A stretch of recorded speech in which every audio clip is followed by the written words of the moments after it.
how to blur a face in CapCut. Let's get into it. Start by importing your footage into your timeline, then press Option or Alt on your keyboard, click and drag up. This is going to create a duplicate of your clip. Next, click on the bottom layer of your clip, then come up to Effects, search for Gaussian Blur, drag and drop this effect onto your bottom layer. The reason I've chosen this one is because we can increase and decrease the intensity of the blur. So if I disable this top clip, we can see what we're working with. So if I increase this, the blur is getting worse. If I decrease this, it's getting less. So I'm going to make my blur around 75% for this video. Next, click out of this effect and we want to re-enable our original video that we disabled. Next, come up to the video settings, come into mask, and we want to click add mask.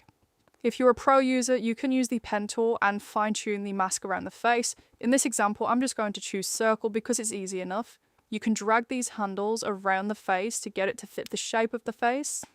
I do recommend going a little bit outside of the face just so that it covers everything when we start to feather it. Now if we click out of this, we can see that there is a harsh line on this mask. So coming back into this clip and back into the mask, we can start to increase the feather of this mask so it's not so harsh. Now the next step is to actually mask out this face, and we can do this by coming over to mask settings and click on this little reverse icon. This is going to invert the mask and put it over the face. Now if we click out of this mask settings, we can see that's done a fantastic job there. And if you have a video that doesn't have much movement, you're pretty much done here. However, in my case, I've got this movement and the mask is not tracking on the face very well. We can fix this by coming back into our clip that we applied the mask to. We can come over to the track mask section. For direction, select forwards and then select track.